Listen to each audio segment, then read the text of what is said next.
দামালানাম পারমানম শারমনম ও নমো জগদাত্রী মহিমা বাসুদা মর্মেহে ও নমো ব্রহ্মাণ্ড প্রভাসিত নমো কল্যাণ শান্তি যুগে যুগে নমোহা ও নমো জগদাত্রী মহিমা বাসুদা মর্মেহে ও নমো ব্রহ্মাণ্ড প্রভাসিত নমো কল্যাণ শান্তি যুগে যুগে নমোহা সর্বদা তো কল্যাণ বসুমতী গৌরী ঋষি মৃত্যু যারা মৃত্যু আগমনী নমোহা লা ইলহা হরতি পাপম ইল্লু ইলহা পরম পদম জন্ম বৈকুণ্ঠ পরোয়াপ ইনতীত জপি নামে মোহাম্মদ।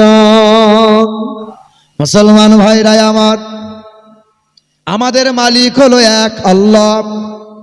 আসমানের রব তিনি, জমিনের রব তিনি, হায়াত মৌতের রব তিনি, এক আল্লাহ। তবে আসমান জমিনের রহমত হলো রাসূলুল্লাহ। পৃথিবীর জমিনে ধর্ম আছে কম বেশি ৩,৫০০। ইহুদি বলে একটা ধর্ম আছে, ইহুদিরা বিশ্বাস করে মালিক হলো দুইটা। মুসলমানরা বিশ্বাস করে মালিক এক, কিন্তু মালিক হলো দুইটা। কোরআনে আল্লাহ জানাইছেন ওয়াকালাতিল ইয়াহুদু উযাইর ইবনুল্লাহ, এক মালিক আল্লাহ। আল্লাহর একটা ছেলে আছে, নাম তার উযাইর, মালিক হলো দুইজনা। ইহুদিরা বিশ্বাস করে কয় আল্লাহ। আর একটা ধর্ম আছে খ্রিস্টান ধর্ম। এই খ্রিস্টান ধর্মের মানুষ যারা, এরা বিশ্বাস করে মালিক হলো তিনটা। কোরআনে আল্লাহ জানাইলেন ওয়াকালাল মাসীহু ইয়া ঈসা ইবনে মারইয়াম, তারা বিশ্বাস করে এক মালিক আল্লাহ, তবে আর একটা মালিক হলো আল্লাহর বিবি মারিয়াম, আর একটা মালিক হলো আল্লাহর ছেলে ঈসা, মালিক হলো তিনজনা। তবে সনাতন ধর্মের মানুষ যারা, এদের বিশ্বাস আর একটু আলাদা। এরা বিশ্বাস করে আকাশের মালিক ব্রহ্মা, জমিনের মালিক বিষ্ণু, সূর্যের মালিক সূর্যদেব, আর লোহালক্করের মালিক বিশ্বকর্মা, বিদ্যার মালিক সরস্বতী, রুজির মালিক লক্ষ্মী, ছেলে মেয়ে দেবে শিব আর দুর্গা। ভাইরা আমার, ও নওজোয়ান তরুণেরা, কাউকে কষ্ট দেওয়ার জন্য বলছি না, কাউকে আঘাত করার জন্য বলছি না।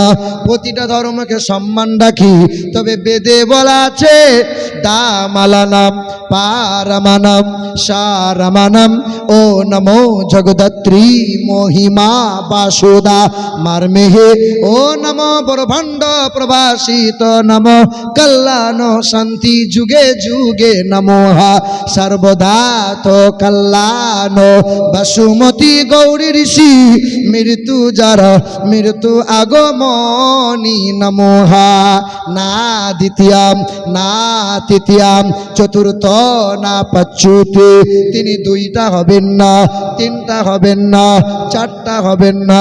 আন্ধা তোমা প্রভাসন্তি ইয়া সম্মতি উপস্থিত, তাহারাই অন্ধকারে প্রবেশ করে যাহারা এক মহান প্রতিপালককে আকৃতি তৈরি করে, এক মহান প্রতিপালকের মূর্তি তৈরি করে।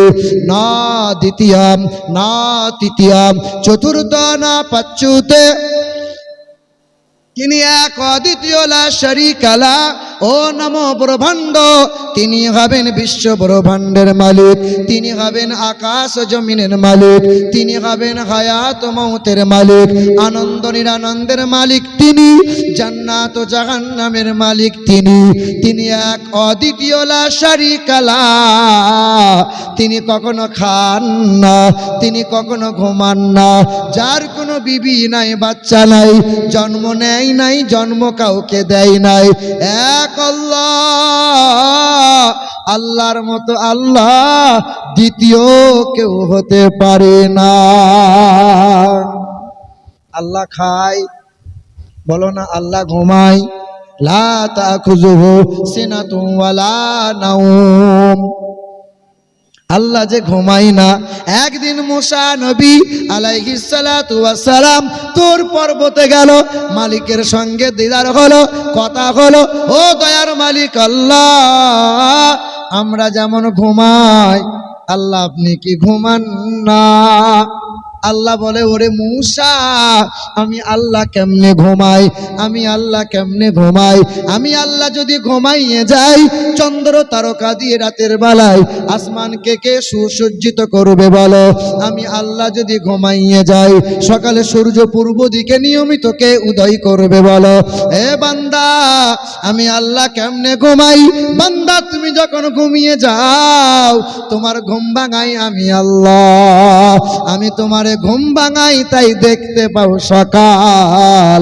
আর আমি আল্লাহ ঘুম না ভাঙাইলে দেখতে পাবে পরকাল। মুসলমান ভাইরা আমার, তবে কিছু কিছু মানুষ এমন আছে, এক আল্লাহকে বাদ দিয়ে মাজারে যায়, সিজদা করে। মাজারে যাবেন, জিয়ারত করবেন, আহলে সুন্নাত ওয়াল জামাতের আকীদা, না না, সিজদা করা চলবে না, মহিলাদের মাজারে প্রবেশ করা যাবে না। হে মুসলমান ভাইরা আমার, ও নওজোয়ান তরুণেরা, যুবকেরা, মাজারে যান, জিয়ারত করেন। ইয়াখলুকু মা ইয়াশা ইয়াহাবু লিমান ইয়াশা ইনাসা ইয়াহাবু লিমান ইয়াশা উযকুর। না না, এক আল্লাহর কাছে চাওয়া লাগবে, ওসিলা নিয়ে চাও। সন্তান দেওয়ার মালিক এক আল্লাহ, রুজির মালিক হলো এক আল্লাহ, হায়াতের মালিক হলো এক আল্লাহ। আরে মুসলমান, আহলে সুন্নাতুল জামাতের বদনাম যেন করাইও না, মাজারে গিয়ে সিজদা যেন করবে না। সিজদা করা যাবে বাবা? হ্যাঁ মুসলমান ভাইরা আমার, কোরআন যেই দিন বুকে তুলে নেয়, সন্তানগুলো নেককার আল্লাহওয়ালা হয়ে যায়। ওই সন্তানগুলো যখন পথ দিয়ে যায়, রহমতের ফেরেশতা ডানা বিছিয়ে দেয়, দরিয়ার ধার দিয়ে রাস্তার পাশ দিয়ে যায়, পুকুরের তামাম প্রাণীগুলো তার বাপ মায়ের জন্য মাগফিরাতের দোয়া করে দেয়। এ মুসলমান, সবচেয়ে দামি মাস হলো রমজান মাস। রমজান মাসের কেন এত দাম বেড়ে গেল? ওই মাসে আমার আল্লাহ কোরআন নাজিল করে দিল। সবচেয়ে দামি রাত হলো লাইলাতুল কদরের রাত। কেন এত দাম বেড়ে গেল? যে রাত এক রাত ইবাদত করলে পরে 83 বছর 4 মাস ইবাদত করার সওয়াবটা বান্দার আমলনামায় আমার আল্লাহ দান করে দেয়। কেন এত দাম বেড়ে গেল? ওই রাত্রিতে আল্লাহর কালাম পৃথিবীতে নাজিল হলো। বলেন তো, সবচেয়ে দামি ফেরেশতার নাম কি? জিবরাইল ফেরেশতা। কেন এত জিবরাইলের দাম বেড়ে গেল? যারা বলে ওসিলা মানি না, যারা বলে ওসিলা মানি না, কোরআন পড়ো, কোরআন দেখো। জিবরাইল বলে, আমি জিবরাইলের ওসিলা না নিয়ে কোরআন তো কখনো নাজিল হয় না। ওসিলা মানো না যারা, কোরআন তো মানো না তারা। নাজালা বিহির রুহুল আমিন, আমি রুহুল আমিন জিবরাইলের দাম বেড়ে গেল, কারণ আমার মারফতে কোরআন নাজিল হলো। সবচেয়ে দামি ভাষার নাম কি? কোরআনের ভাষা হলো আরবি ভাষা, নবীজির ভাষা হলো আরবি ভাষা, আল্লাহর প্রিয় ভাষা হলো আরবি ভাষা, কবরের ভাষা হলো আরবি ভাষা, নামাজের ভাষা হলো আরবি ভাষা। সবচেয়ে দামি ভাষা আরবি ভাষা। আরবি ভাষায় কোরআন নাজিল করে দাম আমার আল্লাহ বাড়িয়ে দিল।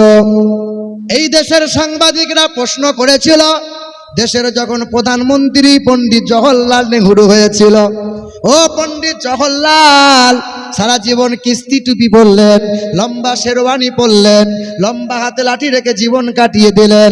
ও পণ্ডিত জওহরলাল নেহরু, দেশের সবচেয়ে বিশ্বের মহামানব, বিশ্বের মহান নেতা আপনি কাকে মনে করেন?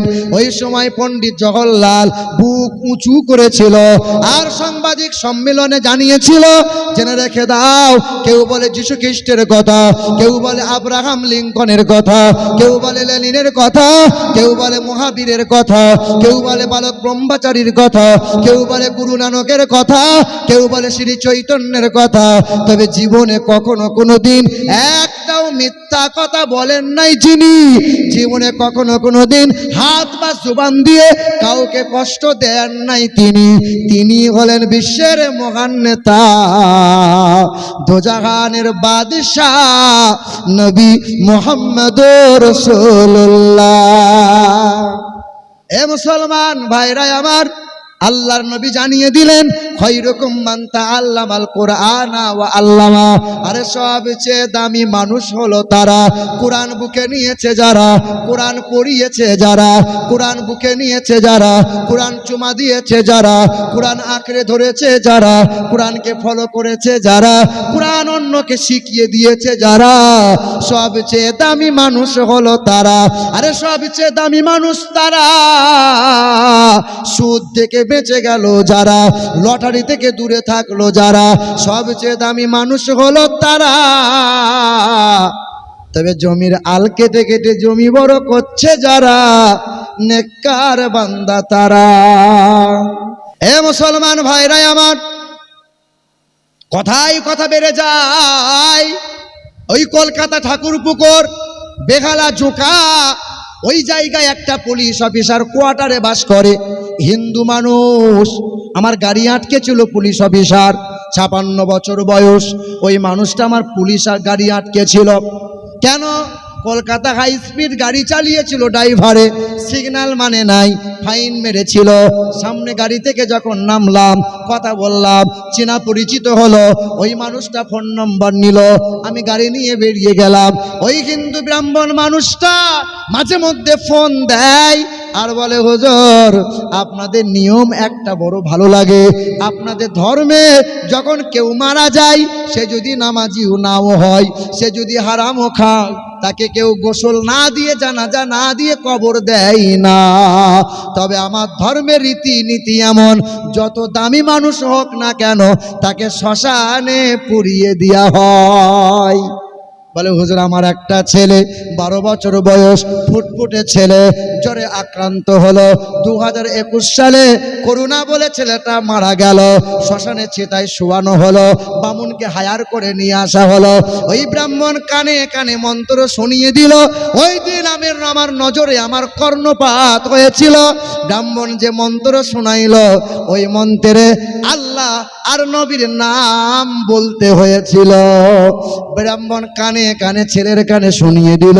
ওই ছেলেকে শ্মশানে শুইয়ে দেওয়া হলো, উলঙ্গ করে দেওয়া হলো, কাঠগুলো তার বুকের ওপর শুইয়ে দেওয়া হলো, আগুনটা মুখে লাগিয়ে দেওয়া হলো।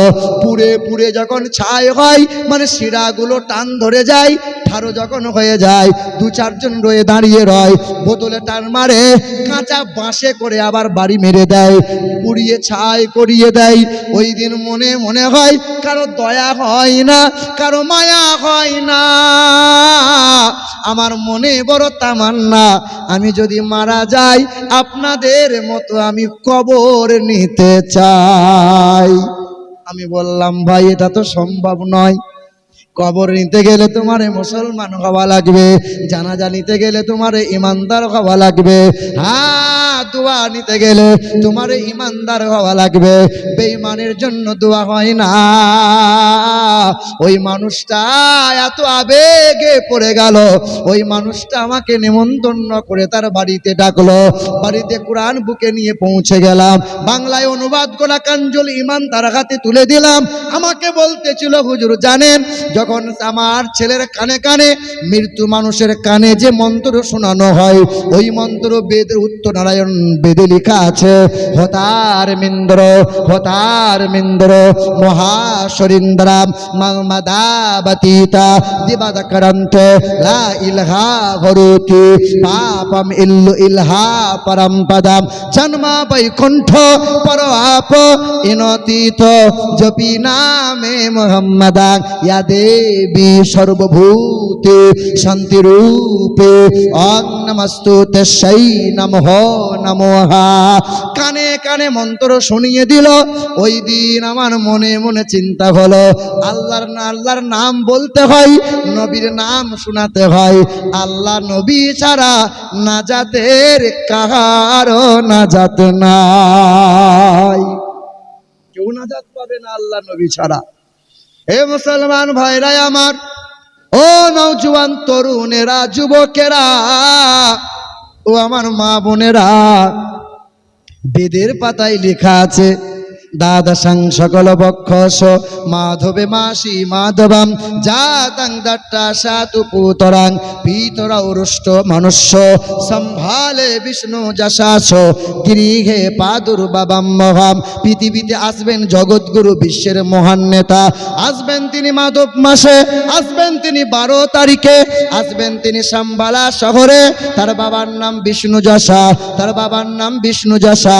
বাংলায় হবে আল্লাহর দাস, আরবিতে হবে আব্দুল্লাহ। মায়ের নাম সুমতি, বাংলা হবে সত্যপ্রিয়া সুন্দরমন, আরবি হবে আমেনা।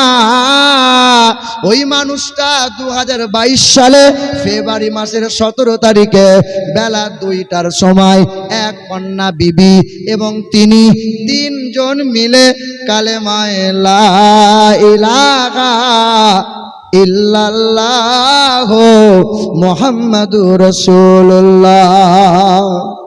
এ যুবক, আমি এটা কেচ্চা শোনাই নাই, এটাই শোনাতে চাইলাম।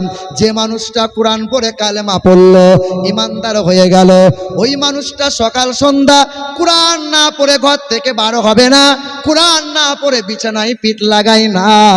এক মুসলিম ব্যক্তি যদি কোরআন পারনেওয়ালা হয়ে যায়, নামাজি হয়ে যায়, তুমি কেন পারবে না? আমরা আলেম ওলামা যারা, আমরা যেমন 3 বেলা খাবার খাই, তোমরাও তো 3 বেলা খাবার খাও। তোমরা বাথরুম যাও, আমরাও বাথরুম যাই। এখান থেকে তোমরা বাড়ি যাবে, আমরাও বাড়ি যাব। তবে তোমরা বাথরুম যাবে, ডান পা না বাম পা দিতে হয়, সেটাই হয়তো অনেকেরই জানা নাই। কি বলেন? মাদ্রাসার তালবে ইলম দেখবে গোপনে পেশাব করবে, হাঁটুর ওপরে কাপড় তুলে পেশাব কখনো করবে না। আর বাথরুমে গেলে বাম পা দিয়ে দোয়া পড়ে যাবে, বিনা দোয়াই বাথরুম প্রবেশ করবে না।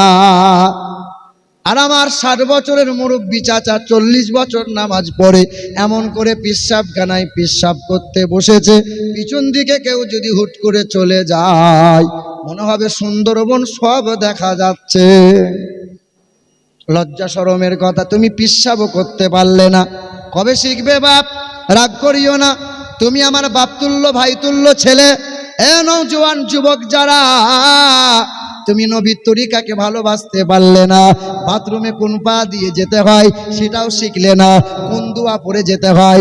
নবী বলেছেন খাবার আগে এই দোয়া পড়ে খাবার খাও, বাথরুমে যাওয়ার সময় এই নিয়ম পড়ে যাও, শোয়ার সময় ডান কাত হয়ে শুয়ে যাও, ওযু করে শুয়ে যাও, দরুদ পড়তে পড়তে ঘুমাও। ঘুম থেকে উঠে আল্লাহর শুকরিয়া আদায় করো। একমাত্র গরু যারা, ছাগল যারা খাবার আগে বিসমিল্লাহ বলে খায় না, ঘুম থেকে উঠে আল্লাহর শুকরিয়া আদায় করতে হয় না। গরু ছাগলকে পেশাব করে পানি নিতে হয় না, পেশাব করে পানি নেয় যারা মুসলমানের ছেলে তারা। এ মুসলমান নওজোয়ান তরুণেরা, আল্লাহর নবী, মায়ার নবী, হাবিবে কিবরিয়া জনাবে মুহাম্মদুর রাসূলুল্লাহ বলে সাল্লাল্লাহু তাআলা আলাইহি ওয়াসাল্লাম মসজিদে নববীতে খেজুর গাছের গুঁড়িতে হেলান দিয়ে নবী আমার বয়ান করছিলেন। এমন সময় বয়ান করতে করতে নবীজির চোখ দুটো লাল হয়ে গেছে, পানিতে ছলছল করছিল। আল্লাহর নবী বারবার একটা কথা বলছিল, আল্লাহুম্মা গফিরলি উম্মতি উম্মতি, আল্লাহুম্মা গফিরলি, আল্লাহুম্মা গফিরলি। আল্লাহ আমার উম্মত উম্মতিকে তুমি মাফ করে দাও। কার চিন্তা? বলো না, কার চিন্তা? এই উম্মতের চিন্তা। আম্মাজান আয়েশা শুধু বলেছিলেন, ইয়া রাসূলুল্লাহ আপনি আমার জন্য একবার দোয়া করে দেন না। আল্লাহ রাসূল শুধু বলেছিলেন, আল্লাহুম্মা গফিরলি আয়েশা, আল্লাহ আমার আয়েশাকে মাফ করে দাও। তো আম্মাজান আয়েশা খুশিতে আনন্দে আত্মহারা। তো নবী জিজ্ঞেস করছেন, এত হাসছো কেন, এত আনন্দ কেন? আপনি আমার জন্য দোয়া করেছেন, আমি আনন্দ হব না? নবী বলছেন, প্রতিদিন আমি ৭০ বার করে এই দোয়াটা উম্মতের জন্য করি, আল্লাহুম্মা গফিরলি উম্মতি উম্মতি, আল্লাহ আমার উম্মত উম্মতিকে মাফ করে দাও। এ মুসলমান ভাইরা, আল্লাহর নবী, দয়ার নবী মসজিদে বসে আছেন, উম্মতের ফিকির করছেন। সাহাবায়ে কিরামরা নবীকে গোল করে ঘিরে বসে আছেন।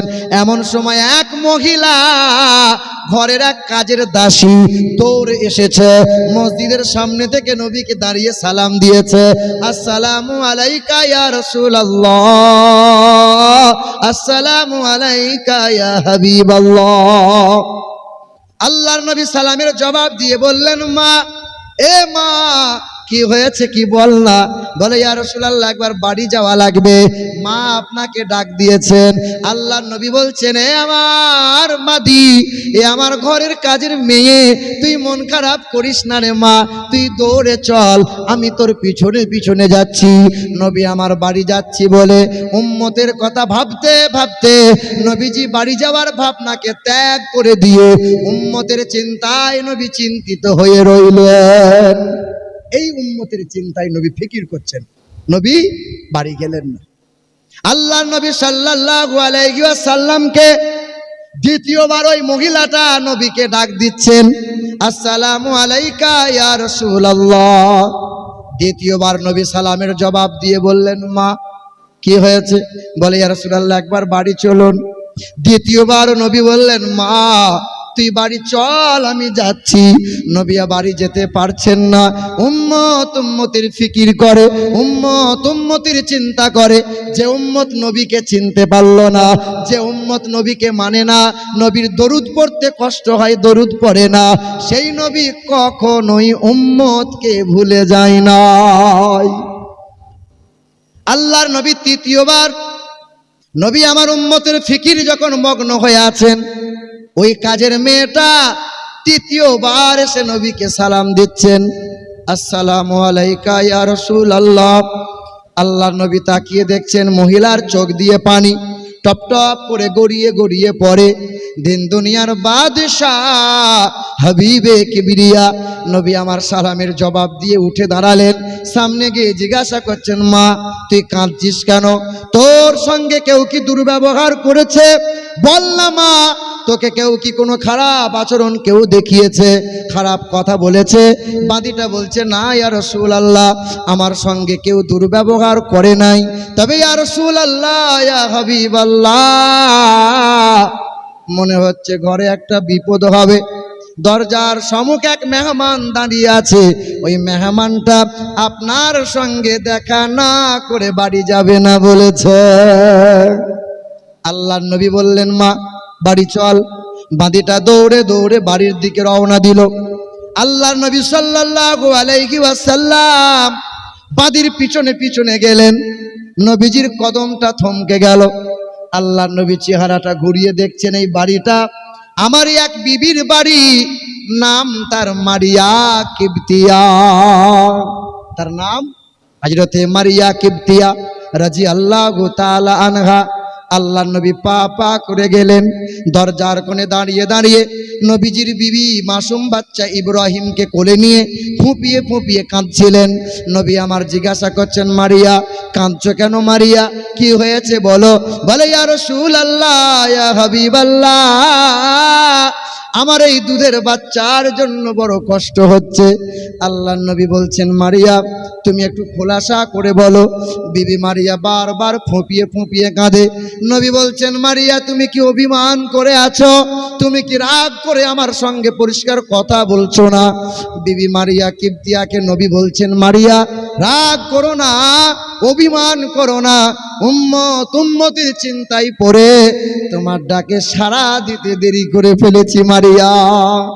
বলে, ইয়া রাসূলুল্লাহ, আমার এই ছেলেটার কথা আপনি কি ভুলে গেলেন? এই ছেলেটা 3 দিন ধরে জ্বরে আক্রান্ত। ছেলেটা পানিতে মুখ পান করে না, স্তনে মুখ লাগায় না, ছেলেটা থরথর করে কাঁপছে, সকাল থেকে আব্বু আব্বু করে ডাকছিল। আমার এই ছেলেটাকে একবার আপনি কোলে তুলে নেন। আল্লাহর নবী কোলে তুলে নিয়েছে। আল্লাহর নবীর পুত্র, নাম তার ইব্রাহিম রাদিয়াল্লাহু তাআলা আনহু। আল্লাহর নবী মাসুম বাচ্চার পাটা নাড়াচ্ছেন, পা লটকে গেছে। নবী হাতটা নাড়াচ্ছেন, হাত লটকে গেছে। নবীর ঠোঁটটা নাড়িয়ে আব্বু আব্বু করে বারবার ডাকছেন, আব্বা, তুমি একবার আমাকে আব্বু বলে ডাক দাও। তুমি আমার কোলে শুতে চাইছিলে, আমি তোমাকে আদর করে ঘুম পাড়াবো। তুমি আমার কাঁধে চড়ে মদিনার বাজারে ঘুরতে চাইছো, আমি তোমাকে ঘোরাবো। কিন্তু মাসুম বাচ্চা কিছু বলতে চাইছে, ওই সময় মুখ ফুটে আর কথা বার হচ্ছে না, চোখের পানি টপ টপ করে গড়িয়ে পড়ছে। আল্লাহর নবী চিৎকার করে বলছেন, আল্লাহ, আমার দুধের বাচ্চাটা অভিমান করে কথা বলছে না। আমার বিবি মারিয়া যেমন অভিমান করেছিল, আমার বাচ্চাটাও রাগ করে অভিমান করে কথা বলছে না। আল্লাহর নবী আলতো কণ্ঠে মাসুম বাচ্চার ঠোঁটটা নাড়া দিয়ে বলছেন, আব্বা, তুমিও তোমার মায়ের মতো অভিমান করলে। আমি আমার উম্মতির কথা ভাবতে ভাবতে তোমার ডাকে সাড়া দিতে একটু দেরি করেছি, তাই তুমি এইরকম ভাবে অভিমান করে আছো। ছেলেটা কাঁদছিল, ঠোঁট দুটো নড়ছিল। এমন সময় দরজার সামনে একটা মেহমান দাঁড়িয়েছিল, ছুটে এসে ঘরের ভিতরে এসে নবীকে সালাম দিল, যার নাম ছিল মালাকুল মাউত ফেরেশতা। আল্লাহ নবীকে সালাম দিয়ে বাচ্চা রুহুটা কেড়ে নিল, আর নবীর কোল থেকে বাচ্চাটাকে নিয়ে চলে গেল। আল্লাহ নবী নিতর আল্লাহ রসুলের কোলে নিতর দেহটা পড়ে রইল। নবী আমার বিবি মারিয়ার কোলে দিয়ে দিল। বিবি মারিয়া কিবতিয়া ঝরঝর করে কেঁদে উঠল, আমার ছেলেকে আল্লাহ দিয়েছে, মালিক তুলে নিয়েছে। সেদিন মালিকের দরবারে বলেছিল, মালিক, তুমি দিয়েছিলে, তুমি নিয়ে নিয়েছ, তবে সংসার উজাড় করে দিয়েছে তোমার নবী, ছেলেমেয়ের ভাবনাকে ত্যাগ করেছে, কিন্তু উম্মতকে একটা মুহূর্তের জন্য কখনো কোনো দিন ভুলে যায় নাই। আল্লাহ, আমার এই নবীর উম্মতিকে যেন কখনো জাহান্নামে ফেলে দিও না। মুসলমান, ফিকির করেছেন, নবীজির বয়স যখন 61 বছর, আল্লাহর নবীর চেহারায় সাদা চাদর জড়ানো ছিল, নবীজির গায়ে জ্বর ছিল। আল্লাহর নবী সেই সময় কাঠের চৌকিতে বসে বলছেন, আয়েশা, এ আয়েশা, তুমি আমার শরীরে একটু হাত দাও, আর একটু উষ্ণ তেল আমার শরীরে মালিশ করে দাও। আম্মা জান আয়েশা জাইতুনের তেল উষ্ণ গরম করে নবীজির পিঠের কাছে দাঁড়িয়ে আছেন। আল্লাহ নবীকে বলছেন, ইয়া রাসূলুল্লাহ, পিঠের চাদরটা তুলে ধরেন। নবী আমার পিঠের চাদরটা তুলে ধরে আছেন। আম্মা আয়েশা ডান হাতে তেলটা নিয়েছেন, নবীজির পিঠে লাগাবেন। এমন সময় নবীজির পিঠ চেহারা মুবারকটা দেখে বলছেন, ইয়া রাসূলুল্লাহ, আপনার এই গোটা পিঠে খাল খাল, গর্ত গর্ত, ঘায়ের দাগ, এ দাগ কেমনে হলো গো নবী? আপনার কি বসন্ত হয়েছিল? আপনার কি পক্স হয়েছিল? বলেন না ইয়া রাসূলুল্লাহ। আল্লাহর নবী সেদিন চোখের পানি ফেলে বলেছিল, আয়েশা, এই দাগ বসন্তের দাগ নয়, এই চেহারার দাগ গর্ত গর্ত, খাল খাল, এই দাগ কোনো ফোঁড়া ঘায়ের দাগ নয় রে আয়েশা, এটা পাথরের মারের দাগ।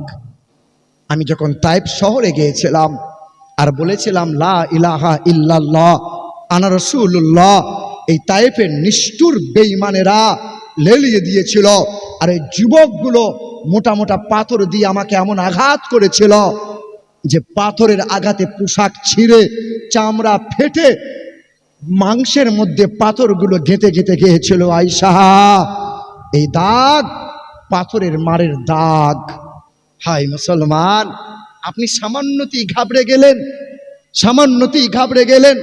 ইতিহাস পড়েন নাই ওমর ফারুকের ইতিহাস, আপনি পড়েন নাই খাব্বাব রাদিয়াল্লাহু তাআলা আনহুর ইতিহাস, আপনি পড়েন নাই খুবাইব রাদিয়াল্লাহু তাআলা আনহুর ইতিহাস, আপনি জানেন না সাহাবায়ে কিরামদের এক একটা স্বর্ণ অক্ষর ইতিহাসগুলো আপনি একবার নজরে করে দেখেন। কেউ দেহ খণ্ড বিখণ্ড করেছিল। সুমাইয়া বলে একজন মহিলা ইসলামের প্রথম ঝান্ডা উঁচু করে ধরেছিল, প্রথম শহীদ হয়েছিল, সুমাইয়া তার নাম। যখন বেঈমানরা তাকে গাছে বেঁধে দিল আর বলেছিল, সুমাইয়া তুমি কালেমা ত্যাগ করে দাও, ওই সময় মা সুমাইয়া বলেছিল, জীবন দিতে রাজি আছি, কালেমা ত্যাগ করতে রাজি নাই। খেজুর গাছে বেঁধে দিয়েছিল, গোটা দেহের পোশাক উলঙ্গ করে দিয়েছিল। মা সুমাইয়া রাদিয়াল্লাহু তাআলা আনহা বলেছিল, আরে বেঈমানের দল, উলঙ্গ করে দিলি, তাই বলে তোরা ঈমান ছিনিয়ে নিতে পারবি না। বেঈমানের দলটা করেছিল, মা সুমাইয়াকে জমিনে চিৎ করে শুইয়েছিল, আর চিৎ করে শোয়ানোর পর ডান হাত ডান পা বেঁধেছিল, বাম হাত বাম পা অন্য এক রশিতে বেঁধেছিল, বর্ষা নিয়ে লজ্জা স্থানে ভরেছিল, পাক দিয়েছিল, ভেতরকার মাংস রক্ত ছিঁড়ে টেনে বার করে নিয়েছিল। মা সুমাইয়া বেঈমানের মুখে থুতু দিয়ে বলেছিল, বেঈমানের দল, রক্ত নিলি, মাংস নিলি, কলিজা ছিঁড়ে বার করে নিলি, কিন্তু ঈমান ছিঁড়ে নিতে পারবি না। সেদিন বেঈমানরা করেছিল কি জানো? ডান দিকে রশিটা অন্য এক ঘোড়ার পিঠে বেঁধেছিল, বাম দিকে রশিটা আর একটা ঘোড়ার পিঠে বেঁধেছিল, একই সঙ্গে দুই ঘোড়ার পিঠে চাবুক মেরেছিল। দুই দিকের দুই ঘোড়া দৌড়ে ছিটকে যেমন চলে গেল, মা সুমাইয়ার দেহটা দুটো খণ্ড হয়ে ছিঁড়ে বেরিয়ে চলে গেল। মা সুমাইয়া যখন শহীদ হয়েছিল, সূর্য তখন উত্তপ্ত ছিল। হ্যাঁ, দ্বিপ্রহরের সময় মা সুমাইয়া শহীদ হলো। যখন সূর্য অস্ত যায়, তখন মাংসের ভিতর থেকে লা ইলাহা ইল্লাল্লাহ, লা ইলাহা ইল্লাল্লাহ মুহাম্মাদুর রাসূলুল্লাহ এই কালেমার শব্দ পাওয়া যায়। মুসলমান, এ নওজোয়ান তরুণেরা, গোটা ভারতের মাটিতে মুসলমানদের যে পরিমাণে অবদান, এই অবদান কেউ দিতে পারবে না। যতই তারা এই অবদানকে লুকাক না কেন, যতই মুছে দিক না কেন। আগ্রার তাজমহল দিয়েছে মুসলমানেরা, লাল কেল্লা দিয়েছে মুসলমানেরা, আকবর কেল্লা দিয়েছে মুসলমানেরা, হুমায়ুন কেল্লা দিয়েছে মুসলমানেরা, জুম্মা মসজিদ দিয়েছে মুসলমানেরা, কুতুব মিনার দিয়েছে মুসলমানেরা, শহীদ মিনার দিয়েছে মুসলমানেরা, কলকাতার হাইকোর্ট দাঁড়িয়ে আছে মুসলমানদের ওয়াকফের জায়গায়, কলকাতার নবান্ন দাঁড়িয়ে আছে মুসলমান। চেষ্টা নয়তো কারো বাপের ভিটা, করিবে মন চাহিলি যখন যেটা। দেশটা নয়তো কারো বাপের ভিটা, করিবে মন চাহিলি যখন যেটা। দেশটা লক্ষ মায়ের ইজ্জতেরই দামে কেনা, মাটিতে মিশে আছে লাখ শহীদের রক্ত কোনা। শহীদের রক্তের দামে কিনা মদের সোনার ভিটা, শহীদের রক্তের দামে কিনা মদের সোনার ভিটা। তবে কেন অভ্যাস হলো বিদেশিদের চরণ চাটা। দেশটা নয়তো কারো বাপের ভিটা, করিবে মন চাহিলি যখন যেটা। এদেশের মাটি হতে গন্ধ আসে ওই কালেমার, এদেশের আকাশ ছুঁয়ে রয় দাঁড়িয়ে কত মিনার। এদেশের মাটি হতে গন্ধ আসে ওই কালেমার, এদেশের আকাশ ছুঁয়ে রয় দাঁড়িয়ে কত মিনার। আজকে তো মিনারের জন্যই কিছু কালেকশন হচ্ছিল, কি বলেন? এবার মিনারটা ম দিয়ে হয় না? ম দিয়েই তো মিনার, আর ম দিয়ে মোহাম্মদ সাল্লাল্লাহু। আগে মক্কার নাম মক্কা ছিল না, আগে নাম ছিল বক্কা। নবীর নাম হয়েছে মোহাম্মদ, তো আল্লাহ বললেন না, বাক্কার নাম চেঞ্জ করো, ম দিয়ে মক্কা হয়ে যাক। আগে নাম ছিল ইয়াসরিব, নাম তো মদিনা ছিল না, আরে নাম হলো ম দিয়ে মদিনা। ম দিয়ে মসজিদ হলো তো ম দিয়ে মিনার। আরে ম দিয়ে মুসাল্লা হয় তো ম দিয়ে মুসলমান। আরে ম দিয়ে মৌলানা হয় তো ম দিয়ে মেহরাব। আরে ম দিয়ে মেম্বার হয় তো ম দিয়ে মুয়াজ্জিন। আরে ম দিয়ে মুমিন হয় তো ম দিয়ে মৌলা। আরে ম দিয়ে মাগফিরাত হয় তো ম দিয়ে মা। আরে ম দিয়ে হয় মুহাম্মাদুর। আমরা মাকে ভালোবাসি না? বাসি না? আর একটা উদাহরণ দেই, দেখবেন গরু ছাগল কুকুর বিড়াল এই যতদিন মায়ের দুধ পায় ততদিন পিছনে পিছনে ঘোরে, ম্যা ম্যা ম্যা ম্যা করে। তখন দুধ ছেড়ে দেয়, আর মা চিনতে পারে? এ বলো না, আর মা চিনতে পারে? ওই গরু ছাগল কুকুর বিড়াল বাপ মা খেতে দেয়? বলো না, খেতে দেয়? তোমার গ্রামের এরকম কুকুর বোধহয় নাই। বড় হওয়ার পরে বিবির ভালোবাসা পেয়ে বাপ মাকে ঘর থেকে বার করে দেয় নাই? এই বাপ মাকে ভালোবাসি কি বাসি না? পৃথিবীর জমিনে যত দোয়া যার কাছে ইচ্ছা নাও বাবা, কিন্তু বাপ মাকে কষ্ট দিয়ে তাহাজ্জুদ পড়ার চেষ্টা করিও না। বাপ মাকে কষ্ট দিয়ে 4 বার হজ করার চেষ্টা করিও না। বাপ মাকে কষ্ট দিয়ে পীরের, এই বাপ মাকে ভালোবাসি না? বাসি না? যাদের বাপ মা বেঁচে নাই, কবরে পাশে গিয়ে দাঁড়িয়ে একটু মা বাবার জন্য দোয়া করতে তো পারেন? পারেন না বাপ? পারেন না? সব মাজারে যান, অসুবিধা নাই, কিন্তু বাপ মাকে ভুলে গেলেন কেন? আচ্ছা, মা বাপকে যারা ভালোবাসে একটু হাত তুলে দেখান তো। আল্লাহ তোমার দরবারে যারা হাত তুলছে, আল্লাহ অনেকেরই হয়তো বাপ মা নাই, তাদের জান্নাত। এই হাত নামালেন কেন? আল্লাহ দুটো হাত তুলে দেন। আল্লাহ যাদের বাপ মা নাই, আল্লাহ বাপ মাগুলোকে জান্নাতের বাগান করে দিও কবর। আর যাদের বাপ মা বেঁচে আছে আল্লাহ সুস্থ রেখো, সবল রেখো, যেন মৃত্যু পর্যন্ত মা বাবার সেবা করতে পারি, আল্লাহ তৌফিক দান করো। জোরে বলি আল্লাহুম্মা আমিন। আচ্ছা, একজন মায়ের লাল বলতে পারবেন আমি আমার মাকে ভালোবাসি, হুজুর আমার মায়ের জন্য দোয়া করবেন যেন আমার মা সুস্থ থাকে। হুজুর আমার মা ইন্তেকাল হয়েছে, মায়ের জন্য দোয়া করে দেন। একটা মানুষ পারবেন আমার বুকে আছে 30 পারা কোরআন, আমি একজন হাফিজ, আমি একজন মুসাফির মানুষ, আল্লাহ এই দোয়া ফিরিয়ে দেয় না। আর এই সময় দোয়া আল্লাহ কবুল করে রাতের শেষ অংশে। একটা মানুষ বলতে পারবেন যে আমি 1000টা টাকা দেবো, হুজুর আমার খাস করে মায়ের জন্য দোয়া করেন। আসেন একটু আগে। কি নাম হবে আপনার?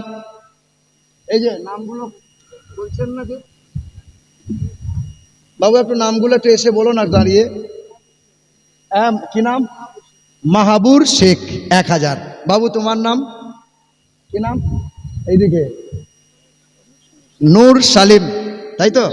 নূর সালিম শেখ 1000। বাবু তাজফার, এই দেখো তাজফার 1000 টাকা।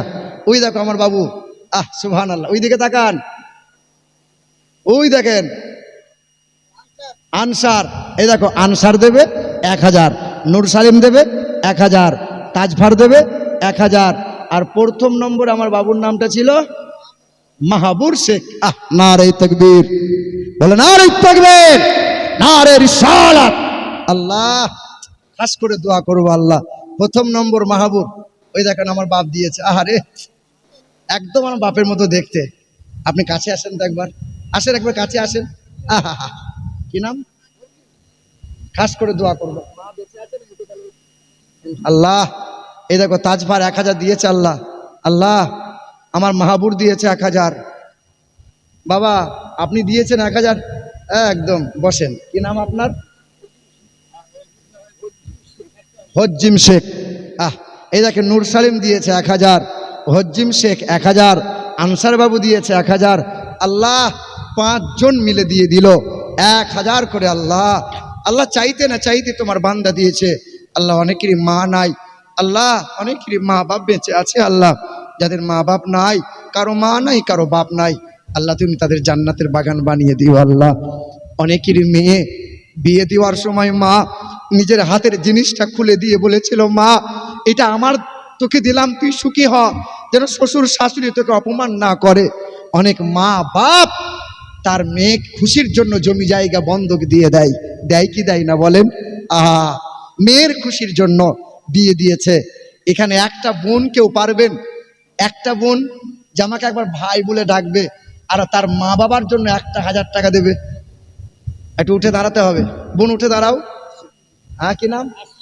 আসিয়া বিবি, একজন হয়েছে। আর একটা জোড়া, আর একটা বোন আছে, তাকে আমি, এই দেখো বোন, কি নাম?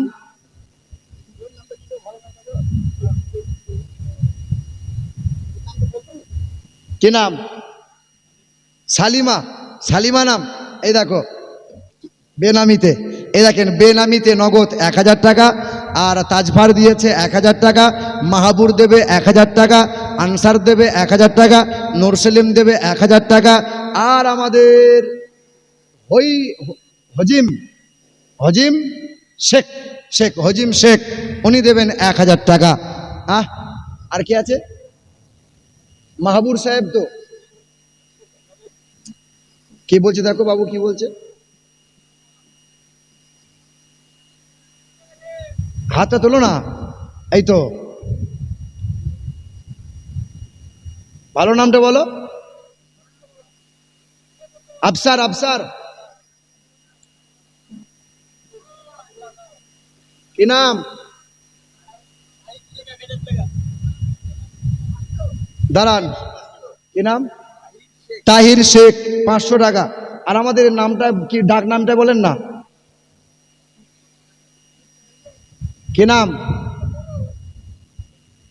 এই দেখেন আবুল হোসেন 1000 টাকা। এই নামগুলো বলে শোনেন, মাহাবুর দেবে 1000 টাকা, আর তাজফার দিয়েছে 1000 টাকা, নূর সেলিম দেবে 1000 টাকা, আনসার দেবে 1000 টাকা, আর আবুল হোসেন 1000 টাকা, আর হজিম শেখ 1000 টাকা, আর বেনামিতে নগদ দিয়েছে 1000 টাকা, আর নূর সেলিম তো নগদ দিয়ে দিল ফোনপে। আর এইদিকে আসপিয়া দিয়েছে 1000 টাকা, আর আমাদের সেলিমা বিবি 1000 টাকা। এবার 6 জন হয়েছে, দাঁড়ান দাঁড়ান, 6 জন হয়েছে। কাঁদবেন, দোয়া করার সময় কাঁদবেন, কাঁদা ভালো, কিন্তু সব জায়গায় কাঁদা। বিয়ে করতে গিয়ে জামাই যদি শ্বশুরে গলা ধরে কাঁদে, কাঁদন ভালো হবে বাবা? হ্যাঁ, 2-4টে বন্ধু গেছে, বিয়ে করতে গেছে, আগেকার দেখেননি যখন বিয়ে হয়ে যায় তখন মেয়েরা খুব কাঁদতো, বাপের গলা ধরে মায়ের গলা ধরে, মানে কাঁদন বন্ধ হয় না। এখনকার মেয়েরা কাঁদে? এই বলেন না, এখনকার মেয়েরা কাঁদে? কাঁদবে কি করে? সব তো মাল সেটিং হয়ে আছে। হ্যাঁ, ও বিয়ে করতে এসছে, ফোন করছে, তুমি গেলে না মসজিদে গিয়ে নামাজটা পড়ে এসো। এ মাল জীবনে নামাজ পড়ে নাই। ও যে মসজিদটা কোন দিকে, বলে ওই দেখো মসজিদ, মসজিদ দিকে উত্তর দিকে মুখ করে আল্লাহ আকবার, ওই যে করাকাত বলে 1.5 রাকাত। হ্যাঁ, সব তো সেটিং। আগেকার মেয়েরা কাঁদতো, এখনকার মেয়েরা কাঁদে বাবা? হ্যাঁ, এ বাবা, জামাই কাঁদছে, তো বন্ধুগুলো জিজ্ঞেস করছে, এই কাঁদছিস কেন? আমাদের মান সম্মান ডুবাবি? বলছে আমার বউ কাঁদছে। বলছে বউ কাঁদছে, তুই কেন কাঁদছিস? বলো না, আমার বউ কাঁদে। একদিনে এত পীড়িত? বউ কাঁদে বলে তুই কাঁদবি? বউ কাঁদছে, বাপ মা ছেড়ে চলে যাচ্ছে বলে, তুই কেন কাঁদছিস? বলে দেখ, বউ কাঁদছে, বাপ মা ছেড়ে চলে যাচ্ছে বলে, যে বউ আমি নিয়ে যাচ্ছি 2-4 মাস পরে আমাকেও বাপ মা ছাড়তে হবে। তো এই জন্য বইয়ের সঙ্গে আমি এখন কেঁদে নিচ্ছি। কাঁদা ভালো, কিন্তু সব জায়গায় কাঁদা। সুবহানাল্লাহ বলা ভালো, কিন্তু সব জায়গায় বলা ভালো না। এ বাবা, এই তো কদিন আগে পাথর চাপড়িতে জিয়ারত করছি, তো এক মহিলা দেখছি এইরকম করে 2-4টে মহিলা বেরিয়ে এসছে। আমি জিজ্ঞাসা করলাম, খালা কি ব্যাপার? বলে মাজারে গিয়ে ঠুকে এলাম। কারণ খালা তুমি জানো না যে মাজারে মহিলাদের ঢুকতে নাই? বলে মৌলবীদের নতুন নতুন ফতোয়া, নতুন নতুন মৌলবী, নতুন নতুন ফতোয়া। আমরা 40 বছর ধরে মাজারে ঢুকে মাজারে মাথা ঠুকছি, কোনো মৌলবী মারণ করে না, কোনো খাদেম নিষেধ করে না, আপনারা নিষেধ করছেন মাজারে ঢোকা যাবে না। কি বলেন? কই আলেমরা কোথায় গেল? কি বলেন? মানুষ যখন ঘুমাইয়ে যায় তার দেহে কি আত্মা থাকে বাবা? দেখেননি আপনি স্বপ্ন দেখছেন সাপে তাড়া করছে, আপনি স্বপ্ন দেখছেন বাঘে তাড়া করছে, ঘুম ভেঙেছে হঠাৎ আপনি হাঁপাচ্ছেন, দেহ ঘেমে গেছে, কিন্তু আপনি তো ঘুমিয়েছিলেন, হাঁপাচ্ছেন কেন, ঘামলেন কেন? আপনার দেহ ঘুমিয়েছিল, কিন্তু আত্মা যে দৌড়াচ্ছিল। জি, মানুষ যখন ঘুমায়, ঘুম হলো মৃত্যুর ছোট ভাই। এবার এদিকে লোক তো জমির আল ঝরে না, ঝরে নাকি? এদিকে লোকেরা কি বন্ধন গ্রুপের লোন করে বাবা? গ্রুপ লোন করে না, বন্ধনের লোন করে না, সুদের কারবার করে না। আমার তোমার ঘরের ছেলেরা মাঝে মধ্যে বোতলে টান মারে না? হ্যাঁ, আমার এলাকাও মা বোনরা করে না। না, বন্ধন গ্রুপ চলে, তবে বলে বলে এখন কমেছে। আমি হারামের ফতোয়া দিতে আসি নাই, আমি লজ্জা শরমের কথা বলতে এলাম। আমার ঘরের পাশের বাড়ির মহিলা ঠোঁট পালিশ দিয়েছে, গাল পালিশ দিয়েছে, কাঁধে একটা ব্যাগ নিয়েছে, কুঁচিয়ে শাড়ি পরেছে, আর বুকে একটা মোটা খাতা নিয়েছে, দেখে মনে হচ্ছে বুখারী শরীফ নিয়ে যাচ্ছে। ভাবি কোথায় যাও? বলে ওপারে ষাঁড় আসবে। কে আসবে বলো? 10টা বাড়ির মহিলা, লজ্জা নাই, হায়া নাই, শরম নাই, গোল করে ঘিরে বসলো। ডোম না ডুকলা, হাড়ি না বাগদি না চোয়ার, মধ্যখানে বসে গেল, ঠোঁট ফুলিয়ে বলছে, স্যার আপনি আমাকে দেখছেন না, একবার দেখুন ঠোঁট পালিশ। আমার বাড়িরটা কি করছে? বলে ঘরে বসে বসে বিড়ি খাচ্ছে। আর ও মালকে বলিও গলায় দড়ি দিয়ে মরতে, বউকে বলেছে লোন করে নিয়ে আই সংসার চালাবো, আর ঘরে বসে বসে বিড়ি খাচ্ছে। আবার কোনো কোনো সময় দেখা যায় নিজের বউকে বলছে, এই দোকান থেকে একতারা বিড়ি নিয়ে আসবি তো।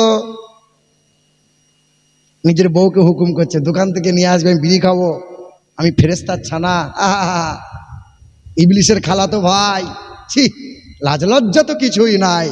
আচ্ছা বলেন তো বাপ, আপনার এলাকার লোকরা বিড়ি ডান হাতে খায় না বাঁ হাতে খায়? এলাকার লোক বিড়ি খায় না? সব তো আল্লাহর ওলি। হ্যাঁ, এ বাপ বলো না। চায়ের দোকানে বসে বসে চাচা, আমার চোখের সামনে চায়ের দোকানে বসে বসে চাচা অন্যদিকে ঘুরে মুখ করেছে, মানে আমাকে না দেখার ভান। চাচা বাঁ হাতে করে চা খাচ্ছে আর ডান হাতে করে মাঝে মধ্যে বিড়িতে টান মারছে আর বলছে আল্লাহ দয়ার সাগর, নবী তো রহমাত আল্লিল আলামিন। কালকে ওয়াজ যা হয়ে গেল, সাংঘাতিক ওয়াজ। সেই দিন হাওজে কাউসারের পানি দেবে, ফুরুত করে পান করে নেবো, শ্রুত করে জান্নাত চলে যাব। মানে জান্নাত চাচার শ্বশুর বাড়ি।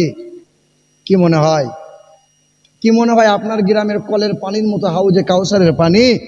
ও বিড়ি খেতে খেতে জান্নাত যাবে আর নবী ওর জন্য সুপারিশ করবে। লাজ লজ্জা শরম হলো না? জুম্মার দিন নামাজ পড়ে বেরিয়েছে, আমিও বেরিয়েছি, মোটর সাইকেল নিয়ে 1/2 কিলোমিটার দূরে এসে মাথার টুপি এখনো মাথায় আছে, ছচ্চর করে পশ্চিম দিকে মুখ করে দাঁড়িয়ে গেল, মাল অর্ধেক প্যান্টে মুচি নিল, ঘরে চলে গেল। বাপ বলছে আমার ছেলে মানুষ হচ্ছে, আর কোরআন বলছে তোমার ছেলে এরে গরু তৈরি হচ্ছে, কুত্তা হচ্ছে, কুত্তা। হ্যাঁ, কুত্তাকে জিজ্ঞাসা করিও না, কুত্তা আমি যে 365 দিনে একদিনও সিজদা করি না, একদিনও যে ফজরের নামাজ পড়ি না, এ কুত্তা তুই নামাজ কেন পড়িস না? কুত্তা তোমাকে শান্তভাবে জবাব দিয়ে বলবে আমি কুত্তা, আমি একটা নীচ প্রাণী। আল্লাহ যদি আমাকে বলতো আমি কুত্তা মালিকের সিজদা করতাম, কিন্তু তোমার প্রতি আল্লাহ হুকুম করেছে সিজদা করার, তুমি 365 দিনে তুমি একদিনে সিজদা করলে না, অথচ তার দেওয়া বাতাস গ্রহণ করো, অথচ তার দেওয়া সূর্যের আলো তুমি নাও, তার আসমান তুমি ভোগ করো, তার জমিন তুমি ভোগ করো, অথচ তার শুকরিয়া আদায় করা মন গেল না? আরে কুত্তাও খেতে পায়, নাফরমান বেঈমানও খেতে পায়, সূর্যের আলো পায়, বাতাস পায়, কুত্তাও ঘুমায়, গরু ছাগল কুত্তারও যৌন মিলন হয়, কুত্তারও বাচ্চা হয়। তা তোমার আর কুত্তার মধ্যে তফাৎ কি বাপ বলো? সেও তো ঘুমায়, সেও তো খাবার পায়, সেও তো যৌন মিলন করে, তারও তো কুত্তা হয়, বাচ্চা হয়, তার মধ্যে তোমার তফাৎটা কি বাপ? বাপও কিছু বলে না, বাপ শুধু বলেছে বয়স হয়েছে বাপ এবার ইনকাম করে নিয়ে আয়, নামাজ পড়লি আর না পড়লি, আল্লাহকে মারলি আর না মারলি। যে ছেলেটা মুখে পানি লাই না, ওই ছেলে নারায়ে তাকবীর। কলকাতা মেটিয়াপুরে আমি মসজিদে বিশ্রাম করছি, তো আমাকে উঠাচ্ছে রাত 12টার সময়, সবুজ রঙের পাঞ্জাবি পরেছে, মাথায় সবুজ রঙের ফেটা বেঁধেছে, একদম দেখে মনে হচ্ছে আল্লাহর ওলি, একদম এরকম চেহারা, বুঝলেন, বুলেট চেহারা, সামনে এক সরে যা হুজুর যাচ্ছে, নারায়ে তাকবীর। বাপ তুই হাতটা সাবধানে রাখ, একবার যদি স্লিপ খেয়ে আমার বুকে লেগে যায় কলজে কানা হয়ে যাবে, নারায়ে তাকবীর এমন করছে। আমি স্টেজের কাছে এসে একবার জিজ্ঞাসা একবার করি, বাপ তুই সত্যি করে বল মুতে পানি নিস? বলছে হুজুর আজকেই নিয়েছি, আজকে জলসার দিন, অন্য দিন গোলমাল হয়ে, আজকে ফুল করি না, আজকে নিয়েছি।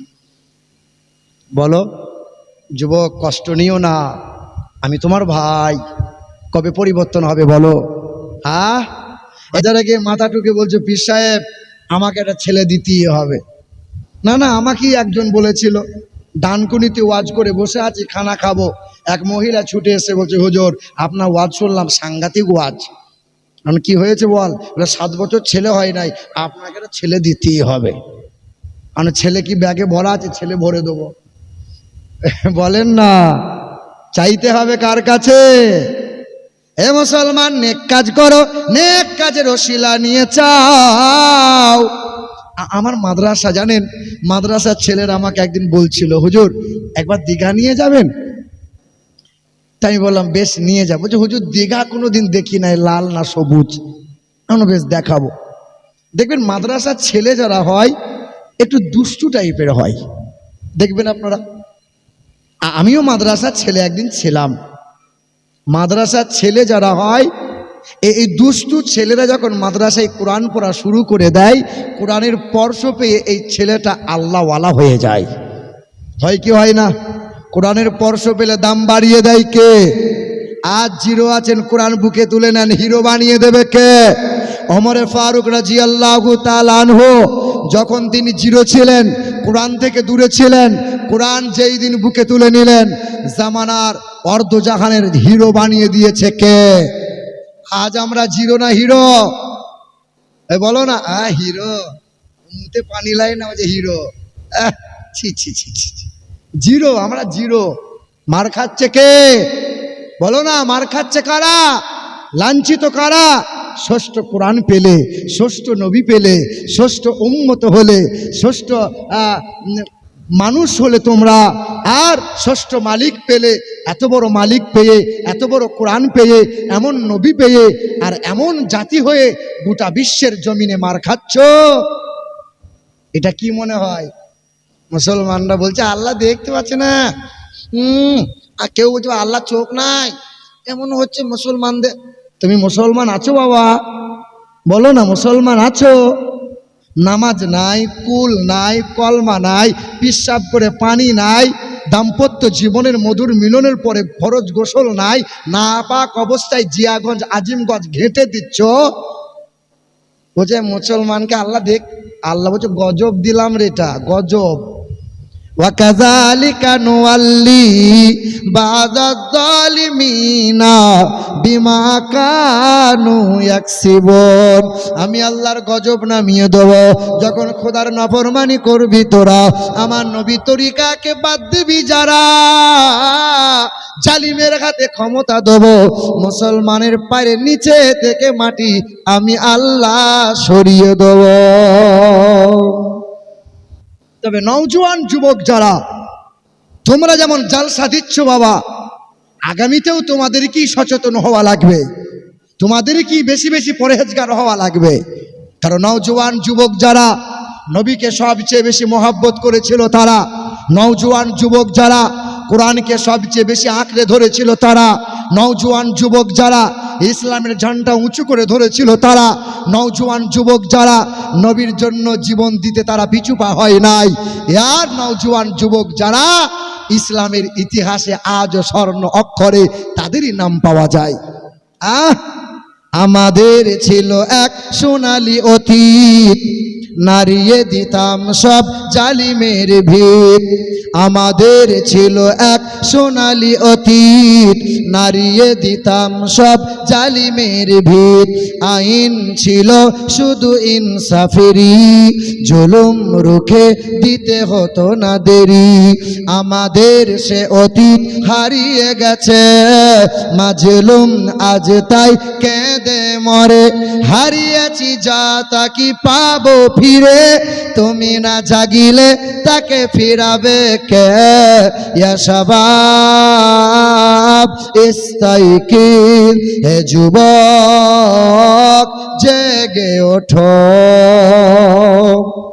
নওজোয়ান যুবকরা মনে মনে ভাবছে জালসা দিয়ে দিলাম, আমাদের এবার শেষ, যখন মরে যাব এই জলসা দিয়েই ফুরুত করে জান্নাত চলে যাব। এবার এই আপনারই গ্রামের বাদাল গ্রামের তিনটে ছেলে কলকাতা গেছে কোনো এক রাজনীতি সভাতে। দেখবেন অনেক সময় মিছিলে যায়, সভাতে যায়, বিনা টিকিটে যায়, সভা বাদ দিয়ে চিড়িয়াখানা ভিক্টোরিয়া ঘুরে বেড়ায়, আছে না নাই? আর বাদাল গ্রামের লোক একটু বুদ্ধিমান চালাক বেশি, দেখবেন চায়ের দোকানে বসে বসে খুব মোড়ালি করে, খুব মাতব্বুরি করে। ও একবার ভুল করে কলকাতায় গিয়েছে মিটিংয়ে, দিয়ে শুধু বড় বড় বাড়ি, 20 তলা 40 তলা বাড়ি গুনছে। এই যে শোনেন, যে চায়ের দোকানে বসে এসে বলছে কলকাতার লোককে বোকা বানিয়ে দিলাম। বলছে কিরকম? বলে কলকাতায় আমি 20 তলা বাড়ি গুনছিলাম, 20 তলা। এক ভদ্রলোকে এই কতলা গুনলে? কেন? বলে জানো না, তলা পিছু 20 টাকা করে লাগে, যতলা গুনবে তত টাকা লাগবে। 20 তলা যদি গুনে আর তলা পিছু যদি 20 টাকা করে হয় তো হয় কত বাপ? কত হয়? 400 টাকা। তা বলছে আমি কলকাতার লোককে বোকা বানিয়ে দিলাম, আমি গুনেছিলাম 20 তলা, কিন্তু আমি বললাম 10 তলা গুনেছি, 200 টাকা দিয়ে আমি চলে এলাম। কলকাতার লোককে বোকা বানিয়ে দিলাম। আচ্ছা বোকা কলকাতার লোক না বাধালের ওই লোক? বলো বলো। চায়ের দোকানে বসে বসে মোড়ালি করছে, খুব মোড়ালি। 3 বন্ধু মিলে কলকাতায় গেছে। কথা খুব ভালো করে শুনবেন, যারা শুধু ভেবে নিয়েছেন জলসা দিলেই জান্নাত, শোনেন। সারাদিন ঘুরে ঘুরে বেড়াচ্ছে চিড়িয়াখানা ভিক্টোরিয়া আর এখান ওখান করে ঘুরে ঘুরে সন্ধ্যা হয়ে গেছে, তুফান ঝড়, তো খুঁজে আর পাই না। তো দেখছে এক 20 তলা বাড়ি আছে, আর সামনে এক ভদ্রলোক লাঠি নিয়ে বসে আছে। বলে চাচা তোমার ঘরে কি একটু রাতের বেলায় ঠাঁই পাওয়া যাবে? সকালবেলায় আমরা উঠে চলে যাব। আমরা মুর্শিদাবাদের ছেলে, বাধাল গ্রামে বাড়ি। বলছে বাবা আমার তো আজিমগঞ্জে বাড়ি। চাচা এই বাড়ি তোমার? বলে না বাবা, আমি 5,000 টাকায় চাকরি করি। চাচা একটা উপায় বার করে দাও চাচা আমার, তুমি আমার এলাকার লোক। বলছে বাপ তুই বাধালের ছেলে, ভালো ছেলে রে। তা শোন বাপ, ওই চিলেকোটায় মানে 21 তলাতে যে একটা চিলেকোটা ছোট ঘর হয়, ওই চিলেকোটার ঘরটা বাপ খালি আছে, যদি পারিস তো যা। তা বলছে চাচা অসুবিধা নাই। 2 বন্ধু আর একটা ছোট বন্ধু, ছোট সাইজ। তো 2 বন্ধু বলছে এক কাজ কর, তুই একবার গল্প বল, আমি একবার গল্প বলি। গল্প বলতে বলতে 20 তলা হেঁটে যাব, অত কষ্ট মনে হবে না। সারাদিন ক্লান্ত, হেঁটে হেঁটে যাচ্ছে। এ একবার গল্প বলছে, এ একবার বলছে। ছোট বন্ধুটা বারবার বলছে আমি একটু বলি, এই চুপ কর, ছোট ছোট মতো থাক, হ্যাঁ চুপ কর। একে বারবার শুধু দাবিয়ে দেয়। 20 তলা যখন ক্লান্ত হয়ে গিয়ে দেখছে চিলেকোটাতে তালা মারা।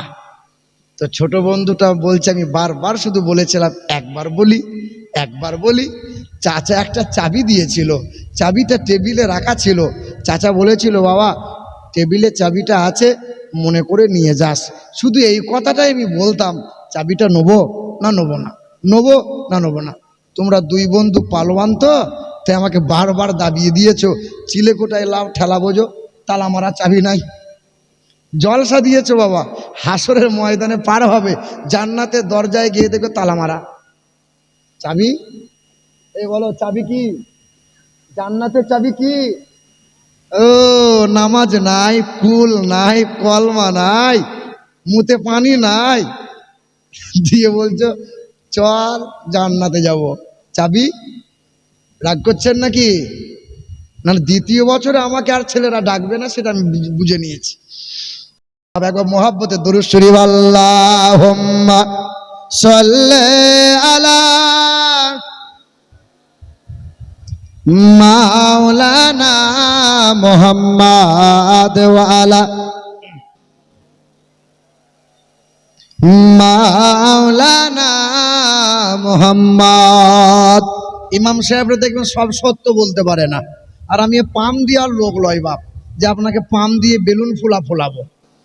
ইমাম সাহেবকে বলিয়েন তো, ইমাম সাহেব জুম্মার দিনে একবার দেবেন তো। ইমাম সাহেব দাঁড়িয়ে যায়, যারা সুদ খায় তাদের বাড়ি আমি ইমাম সাহেবের খাবার খাওয়া যাবে না, যারা লটারি কাটে তাদের ঘরে আমি পালি খাবো না, যারা মদ খায় তাদের ঘরে পালি আমার খাওয়া যাবে না, যারা বাপ মাকে খেতে দেয় না তার ঘরে আমি খাবো না। আচ্ছা বলেন বাপ, মৌলবীর খাবার জুটবে? কেসিয়ার পরের দিন এসে বলে আসসালামু আলাইকুম হুজুর, বাড়ি যান, টিকিট আর নাই। কি বলছেন বলেন? আমার তো ইমামতি করার কোনো চান্স নয়, এসেছি পরের বছরে আসবো না। কি বলেন বলেন? রাগ করছেন নাকি? রাগ করছেন? কই দেখি তো নারায়ে তাকবীর। না না পিছনের লোকরা বলেন, সামনের চুপ থাকেন তো, পিছনের লোকরা জোরে বলেন নারায়ে তাকবীর। সামনে পিছনে সবাই বলেন নারায়ে তাকবীর, নারে রিসালাত, নারে হায়দারি, মাসলাকে আলা হযরত, উলামায়ে আহলে সুন্নাত, নারে তাকবীর। মুসলমান বাবাজিরা ভাইরা আমার, তো মাদ্রাসার ছেলের কথা বলছিলাম না, তার কোরআনের স্পর্শ পেলে আল্লাহ দাম বাড়িয়ে দেয়। তো মাদ্রাসার ছেলে দুষ্টু কেমন? খুব বুদ্ধিমান হয়। মাদ্রাসার ছেলে যারা খুব বুদ্ধিমান হয়। হাফেজ সাহেব বসে আছে, ছেলেগুলোকে নিয়ে পড়াচ্ছে, আর দেখবেন 60 বছর বয়স হয়ে গেলে চাকরি আর থাকে না। থাকে বাবা? তো চাকরি আর থাকে না, আর ঘরে কাজকর্ম তেমন হয় না, তাই বউয়ের কাছে সম্মান ভালোবাসাও তেমন পায় না, খিটখিট খিটখিট করে। তো এই সমস্ত ব্যক্তিগুলো মৌলবীদের খোঁজা মারে। তো এক ভদ্রলোক 60 বছর বয়স, ইমাম সাহেব ছেলেগুলোকে নিয়ে পড়াচ্ছে, ছেলেরা কোরআন পড়ছে, আলহামদুলিল্লাহ রাব্বিল আলামিন, ছেলেরা পড়ছে। তখন এই চাচা গিয়ে দরজার কাছে বলছে আসসালামু আলাইকুম। হাফেজ সাহেব বলছে ওয়ালাইকুম আসসালাম। কে? বলে আমি ছত্তারের বাপ। বলে এসো চাচা। বলে বাপ একটা প্রশ্ন নিয়ে এলাম। বলে কি? বলে আমি যখন ঘর থেকে বার হলাম, কথা শুনবেন, বলে আমি যখন ঘর থেকে বার হলাম তখন আমার ঘড়িতে বাজে 7টা, আপনার এই মাদ্রাসা মক্তবে এলাম, আমার ঘড়িতে বাজে এখন 9টা। কতক্ষণ সময় লাগলো? কতক্ষণ? তা 2 ঘন্টা যদি সময় লাগে, বলো তো হাফেজ সাহেব আমার বয়স কত? ইমাম সাহেব বলছে, এটা কোনো প্রশ্ন হলো? আপনার বয়স আপনি জানেন। তালবিলিম দু চারটে বসে আছে, আর তালবিলিম খুব বিচক্ষণ হয়, খুব বিচক্ষণ হয়। হ্যাঁ, আমরা তো তালবিলিম ছিলাম, আমরা জানি। এবার তো তালবিলিমটা তাকিয়ে দেখছে যে আমার হুজুরকে কিন্তু অপমান করছে। 10 বছরের তালবিলিম, চাচা এই প্রশ্নটা আমাকে করেন। বলছে, পারবি তুই? বলে হ্যাঁ। বলে, বাপ, বাড়ি থেকে যদি আসতে আমার 2 ঘন্টা সময় লাগে, বল আমার বয়স কত? 10 বছরের তালবিলিমটা বলছে, চাচা আপনার বয়স এখন 60 বছর। কত বছর? এই মুরব্বী চিন্তা করছে, সত্যিই তো আমার বয়স 60, কিন্তু তালবিলিমটা জানলো কি করে? কি করে জানলি বাপ? না, এ কথা বলা যাবে না। কি করে জানলি? বলে, না চাচা এ কথা রাগ করবেন, বলা যায়। বল বাবা, একবার বল। বলে, চাচা আমার বাড়িতে আমার একটা বড় ভাই আছে, তার বয়স এখন 30 বছর। কত বছর? বলো না কত বছর? কিন্তু আধ পাগলা। কত পাগলা? কত পাগলা? তা আমি বসে বসে হিসেব করলাম যে 30 বছর যদি বড় ভাইয়ের বয়স হয়, আর হয় যদি আধ পাগলা, তাহলে ফুল পাগলা হলে বয়সটা কত হবে বলো? তা বলছে, সব জায়গায় পাকামো করা যাবে, কিন্তু তালবিলিমদের সাথে পাকামো করা। সকলে বলি সাল্লাল্লাহু। মনে মনে ভাবিয়েন না যে বামুন ভাড়া করে নিয়ে এসছে। এই ঈদের পরে পরেই আমি ওয়াজ করতে গিয়েছিলাম উত্তর দিনাজপুর করণ দিঘি, নাম শুনেছেন আপনারা?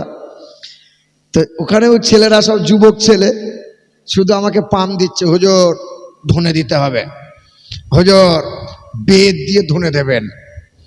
আমি বেশ স্টেজে যাই, আমি তো জানি না স্টেজের পিছনের বাড়িটা বামুনের বাড়ি, বারবার ধুনে দিতে বলছে, আমি বুঝতে পারি নাই।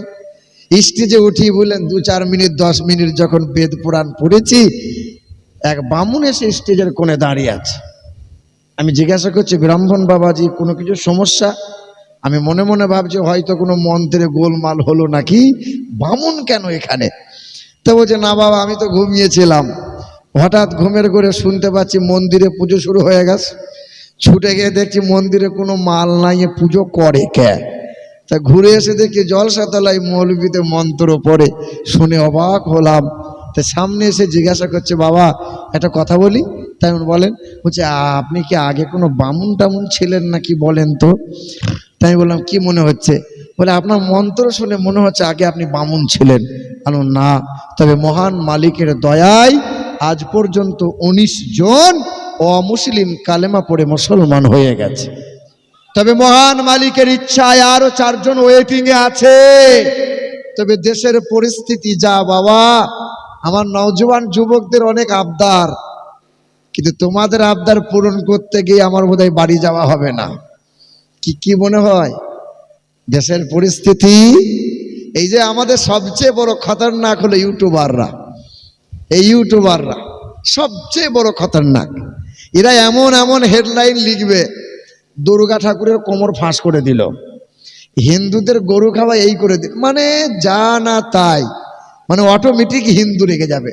সে দেখবে জালসাটা কি আছে শুনি, কেন করে জানিও না।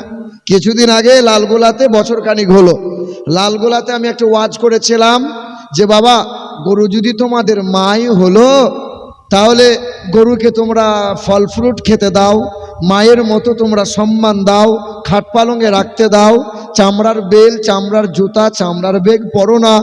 গরু যদি মাই হলো, তো সেই মাকে মুসলমান ডেকে বিক্রি কেন করলে বাবা? শুধু এই কথাগুলোই বলেছিলাম।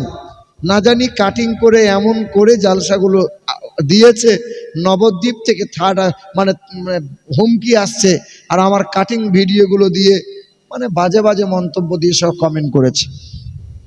আমি অনুরোধ করব, ভালো ভালো জিনিসগুলো প্রচার করো। দেশের পরিস্থিতি খুব ভালো না, দেখছেন তো আপনারা, বলেন।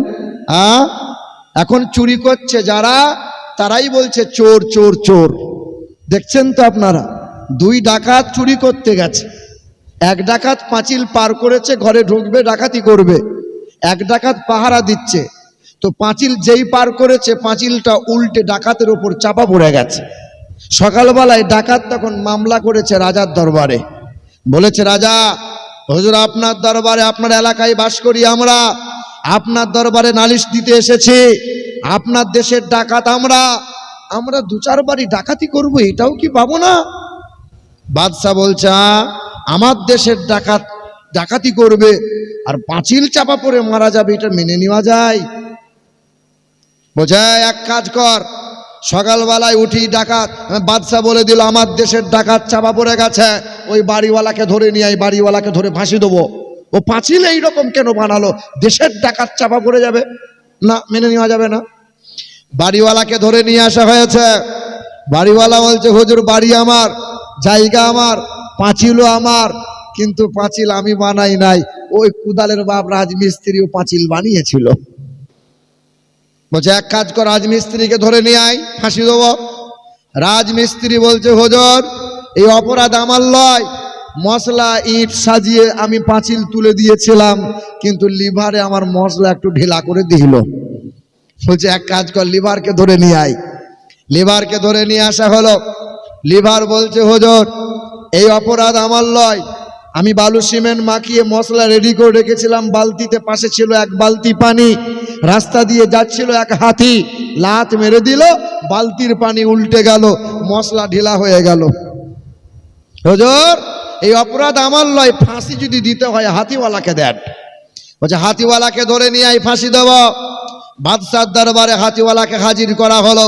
হাতিওয়ালা বলছে হুজুর আমার হাতি ঠান্ডা হাতি, লাফাঝাপা করে না, তবে আমার হাতি যাচ্ছিল পথ দিয়ে, আর রাস্তা দিয়ে যাচ্ছিল এক মহিলা, পায়ে এমন নুপুর পড়েছিল, ওর নুপুরের আওয়াজে আমার হাতি ভয়ে চমকে গিয়েছিল, লাত মেরে দিয়েছিল, বালতির পানি উল্টে গেল, মশলা ঢিলা হয়ে গেল, পাঁচিল দুর্বল হলো, ডাকাত চাপা পড়ে গেল, এই অপরাধ আমার লয় হুজুর, ওই মহিলার দোষ। বলে ছত্তরে মাকে ধরে নিয়ে আই। ছত্তরে মা এসে বলছে হুজুর আমার 4টে ছেলে 6টা মেয়ে, আমাকে ফাঁসি দিয়ে না। বলছে কেন? বলছে আমার দোষ লয় হুজুর, আমি স্বর্ণকারকে বলেছিলাম আমি পায়ের নুপুর বানাতে দিয়েছিলাম, ও একটু ঘুঙুরটা বেশি দিয়ে দিয়েছিল। বলে এক কাজ কর, স্বর্ণকারকে ধরে নিয়ে আয়। স্বর্ণকারকে ধরে নিয়ে আসা হলো। স্বর্ণকার ছিল রোগা পাতলা মানুষ, এসি বলছে হুজুর ফাঁসি দেবেন দেন, আমার কোনো ছলনা বাহানা নাই, এমনি বউয়ের কাছে সুখ সম্মান নাই। হ্যাঁ, রোগা পাতলা মানুষ, ফাঁসির জন্য তৈরি হয়েছে, দেহ যেমন গলা তেমন, ফাঁসির দড়ি যেই গলায় পড়িয়েছে টান দিয়েছে তো ফাঁসির দড়ি টুক করে খুলে যাচ্ছে। তো বাদশা বলছে এ মালকে ফাঁসি দিয়ে লাভ নাই, খুঁজে দেখ যার গর্দান মোটা সেই মাল ধরে নিয়ে আই, ফাঁসি দেবো। খুঁজে খুঁজে পায় না, পেয়েছে এক পীরের মুরিদ। দেখবেন যে বাড়িতে পীর যায় খাদিম তার পিছনে পিছনে যায়, পীর যা না খায় খাদিম তার ডবল চালায়। হ্যাঁ দেখবেন মৌলানা হাসিবুল যদি কারোর বাড়িতে দাওয়াত যায়, তো ইমাম সাহেব যা না খাবে সাগরের যদি সঙ্গে যায়, ও সাবাত সাবাত করে চালাবে। দেখবেন এ বাবা ছিল এক পীরের মুরিদ, মাল সস্তায় পেয়ে বস্তায় ভরেছে, খেয়েছে, গর্দান মোটা করেছে, সে মাল ধরে নিয়ে রাজার দরবারে হাজির। বাদশা বলছে এই মালকে ফাঁসি দেব। বলছে হুজুর আমার অপরাধ। বলে তোর অপরাধ তোর গর্দান মোটা, ওই জন্য। বলছে হুজুর আমাকে ফাঁসি দেবেন, তাহলে একবার চান্স দেওয়া হোক, পীর সাহেবের সঙ্গে দেখা করব। বলে তাড়াতাড়ি যা। পীর সাহেব কি বলছে হুজুর আমি আপনার মুরিদ খাদিম লোক, আপনি যেখানে যেতেন আমিও সেখানে যেতাম, আপনি না খেতে পেলে আমি সব চালিয়ে দিতাম, হুজুর আমার ফাঁসি দেবে বলছে, একটু দেখেন কি করা যায়। পীর সাহেব বলছে বাবা তুই আমার মুরিদ, চিন্তা করিস না আমি দেখছি। শোন বাবা তোর যখন ফাঁসি দেবো বলবে, তুই শুধু বলবি হুজুর তাড়াতাড়ি ফাঁসি দেন, তাড়াতাড়ি ফাঁসি দেন, আর আমি পীর সাহেব আমিও যাব, আমি সেখানে বাদশাকে বলবো হুজুর ফাঁসিটা ওকে না দিয়ে আমাকে দেন। দেখ বাদশা খ্যাপা হয়ে যাবে। বাদশার দরবারে মুরিদ হাজির। বলে মুরিদ তোর ফাঁসি দেওয়া হবে। মুরিদ বলছে হুজুর বেলা ডোবার আগে ফাঁসিটা আমার দিয়ে দেন হুজুর, তাড়াতাড়ি ফাঁসি দেন। পীর সাহেব বলছে না হুজুর ফাঁসিটা আমাকে দেন। বাদশা চিন্তা করছে ব্যাপার কি রে, সবাই বাঁচার জন্য কত বাহানা কত ছলনা করে, আর ফাঁসি নেওয়ার জন্য এত হুড়ুহুড়ি করিস। পীর সাহেব বলছে হুজুর বলা যাবে না, গোপন কথা। হ্যাঁ বল। বলে হুজুর ভোরের বেলায় স্বপ্ন দেখেছি যে আজকে ফাঁসিতে মারা যাবে, সে ফুরুত করে বিনা হিসাবে জান্নাত পাবে। বাদশা চিন্তা করছে এত সুবিধায় জান্নাত হাতছাড়া করা যাবে। বলছে বাবা তোমরা বাড়ি যাও, ফাঁসিটা আমার দাও। সব কথা খুলে বলা যাবে না, বুঝে নেওয়ার চেষ্টা করেন। দেশের পরিস্থিতি বাপ এই রকম। আইন আদালত ওদের হাতে, জজ ওদের হাতে, কোর্ট ওদের হাতে, প্রশাসন ওদের হাতে, আর্মি ওদের হাতে, সাংবাদিক ওদের হাতে, নেতামন্ত্রী ওদের হাতে। তাই যা ইচ্ছা তাই করবে, মুসলমান মুখ বুজে সহ্য করে নেবে। বন্ধু আমার, সোনার টুকরোরা, হতে পারে ভারতবর্ষ হিন্দুস্থানের মাটি, তবে মুসলমানের রক্ত দিয়ে এই দেশে হয়েছে খাঁটি। সোনার টুকরো বন্ধুরা, যখন দেশের প্রধানমন্ত্রী ছিল লাল বাহাদুর শাস্ত্রী, 1965 সাল ছিল, ওই সময় ভারত আর চাইনা যুদ্ধ লেগেছিল। আমার দেশ ভারত পরাজিত হয়েছিল। বারবার সাংবাদিকরা প্রশ্ন করেছিল, হে দেশের প্রধানমন্ত্রী লাল বাহাদুর শাস্ত্রী, আমার দেশ কেন বারবার পরাজিত হয়? লাল বাহাদুর শাস্ত্রী বলেছিল, দেশের সৈন্য সিপাহী সৈন্য তেমন নাই, অস্ত্র তেমন নাই, তাই তো চাইনার কাছে ভারত বারবার পরাজিত হয়। ওই সময় এক মুসলমানের ছেলে, হায়দ্রাবাদের নিজাম মীর উসমান আলী খান তার নাম, জমিদারের সন্তান, 5000 কেজি সোনা বাপ দাদুর রেখে দেওয়া সম্পত্তি তুলে নিল। আর জমিদারের সন্তান মীর উসমান আলী খান বাদশাহ আপনার সেই সময়কার প্রধানমন্ত্রী লাল বাহাদুরকে ডাকলো আর বলেছিল, এই দেশের মাটিতে আমরা মুসলমান জন্ম নিয়েছি, আমার বাপ দাদুর জন্ম হয়েছে, এই মাটিতে কবর হয়েছে, আমিও জন্ম নিয়েছি, আমারও একদিন এই মাটিতেই কবর হবে। এই দেশ আমার দেশ, এই দেশ তোমার দেশ, এই দেশ সবার মহান, ধন্য ধন্য আমি, আমরা পাক্কা সাচ্চা মুসলমান। মুসলমান রক্ত দিয়েছে, মুসলমান শহীদ হয়েছে, দেশের জন্য মুসলমানরা আগামীতেও জীবন দিতে রাজি আছে। 5000 কেজি সোনা দেশের প্রধানমন্ত্রীর হাতে তুলে দিয়েছিল আর বলেছিল, যান দেশের সৈন্য সিপাহী অস্ত্র আপনি তৈরি করে নেন, আমার দেশ যেন পরাজিত না হয়। এখনো ইন্ডিয়া গেটে মোটা মোটা করে লেখা আছে স্বাধীনতা সংগ্রামীদের নাম, লেখা আছে 92,000 ব্যক্তিগণের নাম, হিন্দু খ্রিস্টান বৌদ্ধ জৈন সাঁওতাল যারা দেশের জন্য রক্ত দিয়েছিল যারা, কিন্তু সবচেয়ে বেশি জীবন আর শহীদ হয়েছিল তারা 62,000 টুপিওয়ালা দাড়িওয়ালা এই মোল্লা মুসলমান ছিল তারা।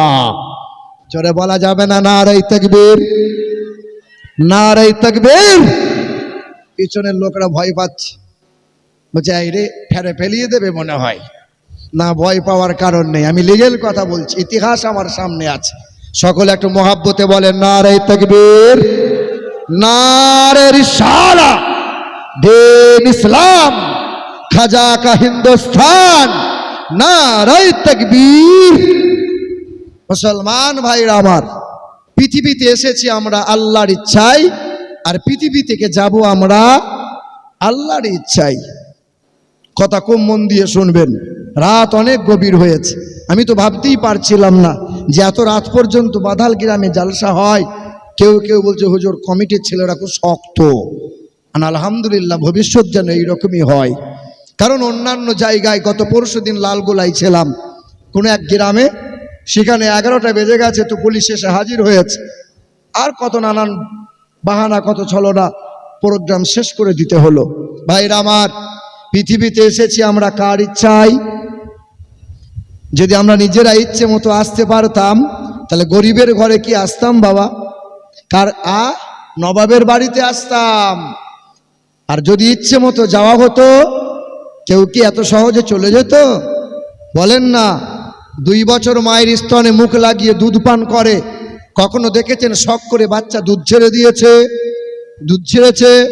মা বহু চেষ্টা করে, এমনকি নিম পাতা বেটে বেটে স্তনে দেয় বাচ্চা যেন দুধ ছেড়ে দেয়। 2 বছরে বাচ্চা যদি শখ করে দুধ না ছাড়তে চায়, 70 বছর 80 বছরের মুরব্বিটা কেউ কি দুনিয়া ছাড়তে চায়? আমি প্রায় বলে থাকি, আমার বাপের নানি বেঁচে ছিল 118 বছর, রুগা পাতলা মানুষ ছিল, লম্বা মানুষ ছিল, 118 বছরের মহিলা। তখন আমি সবে হাফেজে কোরআন হয়েছি, দেখা করতে গেছি, বড় মা কেমনে রও? তা বলে বাপ একটু দোয়া করে দে, তুই তো টাটকা হাফেজ। কি হাফেজ? তুই তো টাটকা হাফেজ, দোয়া করে দে বাপ যেন আর 10 বছর টিকে থাকি। মানে 118 বছর বেঁচে আছে, তখনও চাইছে আর 10 বছর চাই। কেউ কি মরতে চাই বাবা? আগে কারা মরবে? যুবকরা তো ভেবে নিয়েছে এখন তো আমরা মরবো না, আগে মরবে কারা? আগে মরবে কারা? বুড়ো যারা। এই গত পরশু দিন 3 দিন আগে, মানে বকরা ঈদের পরের দিন, আমারই গ্রামে, আমারই পাশের গ্রামের ছেলে অ্যাপাচি গাড়ি নিয়েছে, মাঝে মধ্যে গিয়ারে প্রেসার দেয়, গ গ করে আওয়াজ হয়, আর পাশের লোকরা সবাই তাকিয়ে দেখে, সাংঘাতিক এড়ে গরু, সাংঘাতিক বাপের ছেলে, বাপ যেমন বাচ্চা তেমন। দেখবেন মাটি যেমন হয় গাছ তেমন হবে, মাটি ভালো হলে গাছ ভালো হবে, গাছ ভালো হলে ফল ফলন ভালো হবে, কারখানা ভালো হলে প্রোডাক্ট ভালো হবে, আর মা বাপ যদি ভালো হয় বাচ্চা ভালো হবে। তো ছেলেটা 22 বছরের ছেলে, অ্যাপাচি গাড়িতে বারবার গিয়ার দেয়, গ গ করে আওয়াজ হয়, একবার ডান দিকে যায় বাম দিকে যায়, কিছু সময় পর একটা টাটা সুমো এসে ঠুকে দিল, 20 হাত তপাতে গিয়ে ছিটকে পড়ে গেল, মাথা দিয়ে সামান্য কান দিয়ে রক্ত বেরিয়ে গেল, বললো মাল ক্যাল্লাফ হতে পৃথিবীতে আর নাই। ওই যুবকরাই তো বলে আগে তো এখন মরবো না, মরবে আগে কারা? কারা মরবে বাপ? বলো না কারা মরবে? কার কখন মরণ হবে কেউ কি জানে? কত মা আছে বাচ্চা নাই, কত বাচ্চা আছে তো বাপ নাই, কত দাদু আছে তো পুতা নাই, নানা আছে তো নাতি নাই, কত বাপ মা এখনো ঠাড়ো হয়ে রইল। আম গাছে অনেক মুকুল আসে বাপ, সব মুকুলে আম আসে না, যদিও কিছু কিছু আম ধরে আছে, এ শেষ পর্যন্ত লাস্টিং করবে মনে হয়। সব গাছ, সব চারা গাছ হয় না, যদিও কিছু গাছ হয় লাস্টিং শেষ পর্যন্ত করে না। এবার পৃথিবীতে ফিরাউন বলে এক বাদশা ছিল, নাফরমান ছিল, নাম শুনেছেন আপনারা? ফিরাউন সেই নাফরমান 1500 বছর বেঁচে ছিল। যে ফিরাউন 450 বছর রাজত্ব করেছিল, ওই ফিরাউন বাদশাহিত্ব করার আগে তরমুজের ব্যবসা করেছিল। ফিরাউন বাদশাহিত্ব যখন পেয়ে গেল, তখন সে নিজেই বলেছিল আমি বড় খোদা, আমাকে কেউ মারতে পারবে না। আল্লাহ বলেছিল নাফরমান, তোরে চুবিয়ে চুবিয়ে মারবো, তোরে সহজে ছাড়বো না। জানেন তো আপনারা, নমরুদ বলে এক নাফরমান বেঈমান ছিল, যে নমরুদ ছোটবেলায় পরের বাড়িতে রাখালি করেছিল, পথের মাঝে সুরমা কুড়িয়ে পেয়েছিল, চোখে যতবার সুরমা দেয় জমিনের তলায় হিরে জহরত মণিমুক্তা দেখতে পাই। সেই নমরুদ বাদশাহিত্ব পেল, 800 বছর জীবন পেল। হ্যাঁ, সেই নমরুদ বলেছিল আল্লাহকে মার্ডার করব, আর মহান মালিক বলেছিল তোরে মশা দিয়ে শায়েস্তা করব। না, বাদশা ছিল বাদশা। শোনো নাই, সাদ্দাত বলে এক নাফরমান বাদশা ছিল, যেই দিন সাদ্দাত ভূমিষ্ঠ হয়েছিল, মা মারা গিয়েছিল, বাচ্চা মহা বন্যায় মহা প্লাবনে ভেসে গিয়েছিল। ওই বাচ্চাকে বাঘে করে তুলে নিয়ে গিয়েছিল। ওই বাচ্চা বাঘের দুধ খেয়ে কয়েক মাস বড় হয়েছিল। নদীপথে মাঝি নৌকা নিয়ে যাই তো বাচ্চার কান্না শুনতে পাই। ওই বাচ্চাকে গ্রামে তুলে নিয়ে যাই, বাচ্চা বড় হয়, বাচ্চার নাম সাদ্দাত হলো, বড় হয়ে বাদশাহিত্ব পেল, আল্লাহকে বুড়ো আঙুল দেখিয়েছিল, আল্লাহর জান্নাতে আমি সাদ্দাত যাব না। শখের জান্নাত তৈরি করেছিল, জান্নাত দেখবে বলে জান্নাতের দরজায় দাঁড়িয়েছিল, মালাকুল মাউত ফেরেশতা গলা টুটি ধরেছিল, শখের জান্নাত আর দেখা হয় নাই। ভাইরা আমার, এরা একটা ইসলামের দুশ্মন। কাবা শরীফকে ধ্বংস করতে চেয়েছিল জালিম আবরাহা বাদশাহ, হস্ত সৈন্য সিপাহী নিয়ে কাবার পাশাপাশি দাঁড়িয়েছিল, কাবাকে ধ্বংস করবে, ইসলামের নাম নিশানা মুছে দেবে। যেমন নমরুদকে আমার আল্লাহ মশা দিয়ে শায়েস্তা করেছে, জালিম আবরাহাকে আবাবিল ঝাঁক ঝাঁক পাখি দিয়ে, জালিম আবরাহার হাজারো সৈন্য সিপাহীকে ধুলোর সঙ্গে আমার আল্লাহ মিশিয়ে দিয়েছে। কি বলেন ভাইরা আমার, আমার নওজোয়ান তরুণেরা, যুবকেরা, নেপাল বলেন, শ্রীলঙ্কা বলেন, ইতিহাস আপনি পড়ে দেখেন, জনগণের মানে শোষণ করেছিল যারা, জনগণের শোষণ করেছিল যারা, অত্যাচার করেছিল যারা, একতরফা বিচার করেছিল যারা, ন্যায় বিচারকে উচ্ছেদ করেছিল তারা, জনগণের তারাকে দেশ থেকে ন্যাংটো হয়ে বেরিয়ে যেতে হয়েছিল। ভাইরা আমার, পৃথিবীর জমিনে আমরা মুসলমান সম্প্রীতি বজায় রেখেছি, আগামীতেও এই মানবতা সম্প্রীতি বজায় রাখবো ইনশাআল্লাহ। বলেন হায়াত মওতের মালিককে, জান্নাত ও জাহান্নামের মালিককে, পৃথিবীতে এসেছি কার ইচ্ছায়, আর যাব কার ইচ্ছায়, আর এই মধ্যখানে জীবনটুকু চালাবো কার ইচ্ছায়? বলেন না, চালাবো কার ইচ্ছায়? কিন্তু চালাচ্ছি আমরা কার ইচ্ছায়? হ্যাঁ হ্যাঁ, আল্লাহর ইচ্ছায়। আল্লাহ। ঈদের আগের দিন জিজ্ঞাসা করলাম, বাবু কোথায় যাও? এই 21-22 বছর ছেলে বলছে, আব্বার কাছ থেকে 600 টাকা নিয়েছি, চুল কাটতে যাচ্ছি। ঈদের দিন জিজ্ঞাসা করছি, দেখি তোমার চুলটা কেমন কেটেছো? তো মাথার টুপিটা খুলে দেখাচ্ছে চতুর্দিকটা নেড়া, মধ্যখানে চুল ঠাড়ো করেছে। আর এটা কেমন কাট বাপ? বলছে ভেড়া কাট। তোর বাপ বেঁচে নাই? বলছে আছে। আমার তো মনে হচ্ছে তোর বাপ বেঁচে নাই, বেঁচে থাকলে ছেলেটা এরকম কুলাঙ্গার হতো? বলেন। রমজান মাসে ইমাম সাহেবরা বক্তব্য দেয়, রমজান মাস মাগফিরাতের মাস, রমজান মাস নাজাতের মাস, রমজান মাস চোখের পানি ফেলার মাস, রমজান মাস মহান মালিকের প্রিয় বান্দা বান্দি হবার মাস, রমজান মাস কোরআন পড়ার মাস, রমজান মাস তো মাগফিরাতের মাস, রমজান মাস তো নাজাতের মাস, রমজান মাস তো রহমতের মাস। আর আমার ঘরের মা বোনরা ভেবে নিল রমজান মাস মানে বাজার করার মাস। গোটা রোজার মাসে বহরমপুর বাজার ঘেঁটে দিল, চেটে দিল। জিজ্ঞাসা করেন না একবার, বোন আমার, তুমি যে বহরমপুর গোটা বাজারটা চেটে দিলে? বলছে মাথার চুল আমার, আমার দেহ, আমার উঁচু নিচু, আমি বুড়োকে দেখাবো, ছোকরাকে দেখাবো, আমার ইচ্ছা। চুল কাটে কার ইচ্ছায়? আমার ইচ্ছা। আপনি একবার জিজ্ঞাসা করবেন, বাবু তুমি রাত দিন মোবাইলে খোঁচা মারছো, এরকম কেন করছো বাবা? তোমার বাপের টাকাই করছি, আমার বাপের টাকায় মোবাইল কিনেছি। আমি রাতে করব, সকালে করব, বাথরুমে গিয়ে করব, খাবার খেতে খেতে করব, শুয়ে শুয়ে করব, রাত 3টে পর্যন্ত করব, আমার ইচ্ছা। আমার বাপ তো বেঁচে নাই, বাপ তো মরে গেছে। ওর বাপ বেঁচে থাকলে ছেলেটা এরকম তৈরি হতো? ও বলছে কেচ্ছা বলবেন, কেচ্ছা।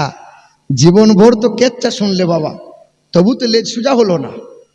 আজও যদি না একটু সোজা হয়, আর তাই সন্তানের কাছে ভাত পাবেন মনে হয়? যখন আপনি বুড়ো বুড়ি হবেন, এ সন্তানকে বলে বাপ দুটি ভাত দে, বলে শালা বেরিয়ে যা। ওই ছেলেটা বাপকে শালা বলবে, শালা।